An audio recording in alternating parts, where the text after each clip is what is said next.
brutality with positivity.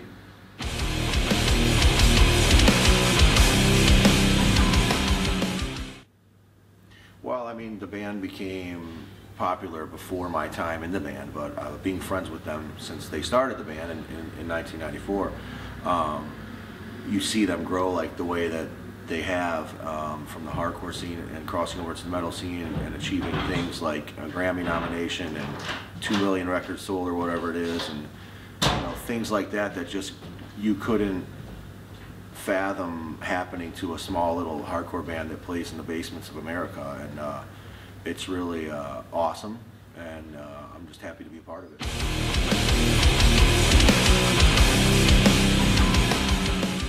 The road, the studio is the worst. You're sitting in there all day, long days, listening to the same song over and over again, ready to pull your hair out. Or, in most of our cases, I don't know, we're all have shaved heads, but you know what I mean. I think that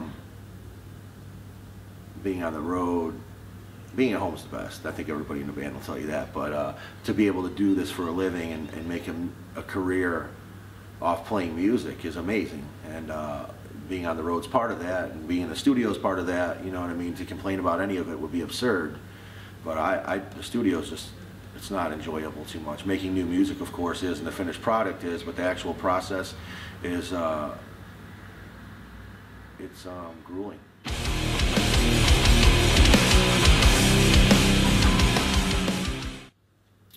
Just enjoying doing what we do for a living. We still have a good time together. We still enjoy traveling the world, and most of all, the shows, playing every night, is what makes it the best. We have a good thing going with Hatebreed, and we don't plan to stop anytime soon. It's been 20 years, and we learn from other bands' mistakes and try to make smart decisions and continue to keep the ball rolling. So we'll see how much longer we can go. But we always try to make a record better than your last one. I think that should be every band's goal. You always want to make your record better than the last one. Whether you can do that or not, if that's even possible, I don't know. But I think that's the mindset, and we did a good job on this last record, I think, really. I mean, I can't remember the last time that the critics and the fans both loved the record so much as they do this one.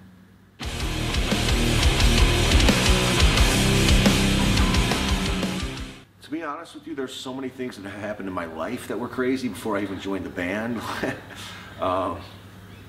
And then the stuff that goes on the road, like, and the people that we know and the animals that we're friends with and the kind of stuff that we used to do and the kind of stuff that still happens. I mean, I see something go on now and it just is nothing to me, as where the ordinary people, your average person will be very shocked by something like that. And I don't even think about it that way, and I guess that makes it, that's what it's become.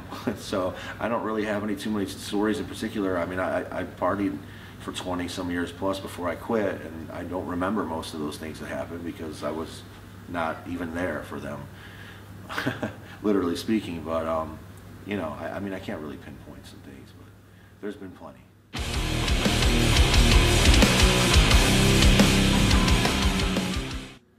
Yeah. We come from the hardcore scene and small clubs, and we still play those shows, and we still roll into play small festivals on somebody else's gear sometimes, and things like that. I mean, that's what I think that we should expect from it to always be, and that way anything else on top of that is going to be like a luxury for us. We get to tour in a tour bus and stuff like that. I mean, most bands that are in our style of music, they're touring in vans and things like that. I mean, these are all luxuries that we have, and we're grateful for, and we're able to enjoy. I think that we'll always keep it DIY at some level for sure. And that's just, I think that's something that like I said, we should accept and embrace, because all the other stuff that comes along with it is just bonuses.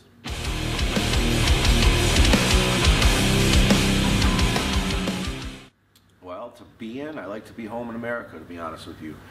Call me materialistic, but I like to have everything at my fingertips, and I like to wake up in the morning and know where I'm at, kind of, and things like that. But as far as the crowds go, I think that Germany is an amazing place for us to play. Countries-wise, I think that's our best market. I enjoy going to South America a lot. Australia is beautiful. Everyone it's friendly there and it's cool there. Japan, Sweden, we'll see. You know, I mean, we're trying to work the market in Sweden a little more, you know, by doing festivals, and we're in the midst of doing 3 shows here. So it's great because in places like Scandinavia, we're continuing to grow. I mean, in places like Belgium and Holland and Germany and France, you know, they know Hatebreed. We've worked these markets hard. We've headlined the big festivals and things like that. But it's cool to be able to come to a place like Scandinavia and be this far into our career and still building and having more people get into the band and finding out about the band 20 years later. I mean, that's inspiration enough for us to keep going another 20 years.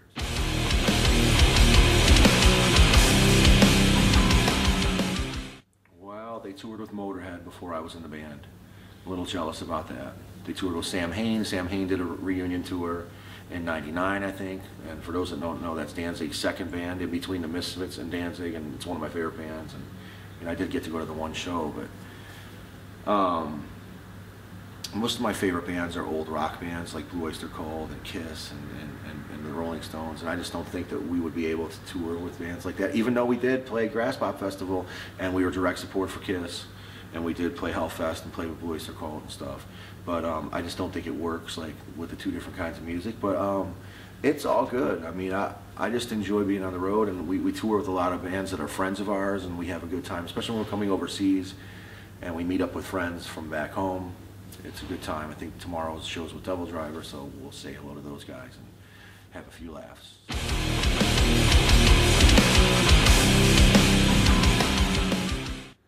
The first thing when I come off stage? It's a good question. My thoughts on the show. You know, that's it. You know, you give all your energy and emotion out there for an hour or whatever it is, and you feel kind of relieved and you feel good for the most part. Sweaty, and you just are going through your mind and recollecting what happened, and usually it's awesome. So, you know, it's a good vibe for sure. Then I have to think about how much time I have to get my things together and shower before I have to be out of the club. So, because we're usually headlining, so it's not much time. But no, I mean, it's reflecting on the show for sure, and it's 99% of the time it's good, and the other 1% it's still good, but I probably had some malfunction with my gear or something like that, my guitar or amp.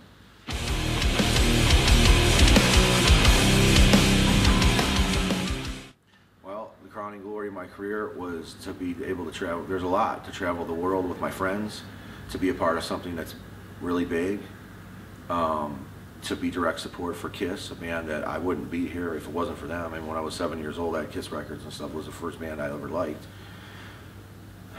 To become friends with Blue Oyster Cult and have them have me come on stage and play with them. All these things that have gone on, to be part of a band that's sold a couple million records and had all these awesome things going on, all this stuff that's gone on, to see the world. If it all ended tomorrow, I could be happy, because this is stuff that would never happen. This is a 1 in a million thing, to be able to have all these things go on for you. Just to be able to be a musician in general and make a living off it is a very hard thing to do, but to have all these other awesome things that I just mentioned go on is, it just makes me ecstatic, and I could never be mad about it if it ended tomorrow, even though it's not gonna. So I don't have to be too mad about that, but it's been an awesome life, and I'm very grateful for it.